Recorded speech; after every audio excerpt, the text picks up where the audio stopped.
মঙ্গলবার উত্তরবঙ্গের Cooch Behar SP office অভিযান ছিল রাজ্যের বিরোধী দলনেতা শুভেন্দু অধিকারী। এদিন ফালাকাটা থেকে খাগড়াবাড়ি যাওয়ার পথে তার বুলেট প্রুফ গাড়িতে বাঁশ, লাঠি, ইট নিয়ে হামলার অভিযোগ। এই ঘটনার প্রতিবাদে মঙ্গলবার বিকালে বিজেপির কর্মী সমর্থকেরা 19 নম্বর জাতীয় সড়ক অবরোধ করে টায়ার জ্বালিয়ে বিক্ষোভে শামিল হলো। এদিন বিকালে রাজবান ফ্লাইওভারের উপর জাতীয় সড়ক অবরোধ করে। রাজ্যের বিরোধী দলনেতা শুভেন্দু অধিকারীর আক্রমণের ঘটনায় জড়িতদের গ্রেফতারের দাবিতে প্রায় 30 মিনিট জাতীয় সড়ক অবরোধ করে বিক্ষোভ দেখায় বিজেপি কর্মী সমর্থকরা। খবর পেয়েই ঘটনাস্থলে ছুটে আসে কাঁকসা থানার পুলিশ। পুলিশের আশ্বাসের পরেই অবরোধ ওঠে। এর পাশাপাশি ঘটনার প্রতিবাদে একটি মিছিল বের করে বিজেপি কর্মীরা। এদিন বিজেপির পক্ষ থেকে বিরোধী দলনেতা শুভেন্দু অধিকারীর গাড়ি ভাঙচুরের ঘটনায় কাঠগড়ায় তোলা হয় তৃণমূল কংগ্রেসকে। বিজেপি নেতৃত্বের অভিযোগ, হাসপুর শিবিরের নেতাকর্মীরা এই হামলা চালিয়েছে। কোচবিহারের বিধায়ক প্রতিনিধি দলকে নিয়ে কোচবিহারের ঘোষকাডাঙ্গা দিয়ে যাচ্ছিলেন, তখন সেখানে তৃণমূল কংগ্রেসের জিহাদি শক্তি মন্ত্রী উদয়ন গুহর নেতৃত্বে বিধায়ক নন্দীগ্রামের শুভেন্দু অধিকারীর গাড়ির উপর হামলা করে। তার সেন্ট্রালের গাড়ি, বুলেট প্রুফ গাড়ি, সেই গাড়ির ডবল লেয়ার বোথ সাইড ভেঙে দেওয়া হয়েছে। তাহলে আজকে যদি এটা নর্মাল গাড়ি হতো তাহলে বিরোধী দলনেতার কি পরিণতি হতো বাংলার মানুষ আজকে এটা দেখতো দাঁড়িয়ে। বাংলায় একটা অরাজক সরকার চলছে।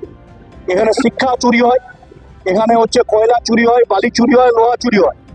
এখানে সর্বস্তরের দুর্নীতি মানুষ দেখেছে। 100 দিনের টাকা চুরি। এখানে পার্থ গার্লফ্রেন্ড নিয়ে খাটের তলায় ঠুকে থাকে, সেখান থেকে টাকা উদ্ধার হয়। এই বাংলার মানুষ সেটাও দেখেছে। এই বাংলার মানুষ দেখেছে বালুকে রেশনের মাল চুরি করতে। বাংলার মানুষ আজকে তিতিবিরক্ত। এখানে আইনের শাসন নেই, এখানে শাসকের আইন চলে। তার প্রতিবাদে আমাদের আজকে বিজেপি কর্মীরা কাকসা ব্লকের 19 নম্বর জাতীয় সড়কে রাজবাঁধ NH-এর উপর অবরোধ করে মমতা পুলিশকে 2 লেন অবরোধ করে এই বার্তা দিতে চাইছে যে বিজেপি কর্মীদেরকে শুধুমাত্র অন্যায় কারণে গ্রেপ্তার করে সক্রিয়তা দেখানো নয়। যখন অনুব্রত মণ্ডলের মতন মাইজালরা মমতা পুলিশকে মা, মাসি, বোন এক করে, মা বোন তুলে গালাগালি করে, তখন এই মমতা পুলিশ টেবিলের তলায় লুকায়। মমতা পুলিশকে তখন দেখা যায় না। আর বিজেপি কর্মীদেরকে NH থেকে তোলার জন্য, টেনে হিজড়ে রাস্তা থেকে তোলার জন্য, তখন এই মমতা পুলিশকে সক্রিয়ভাবে দেখতে হবে।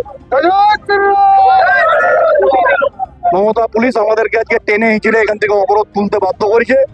আমরা আমাদের আন্দোলন থেমে থাকবে না, এই আন্দোলন চলবে। এরপর পথসভা, প্রতিবাদ সভা, বুথ স্তর পর্যন্ত এই আন্দোলন যাবে।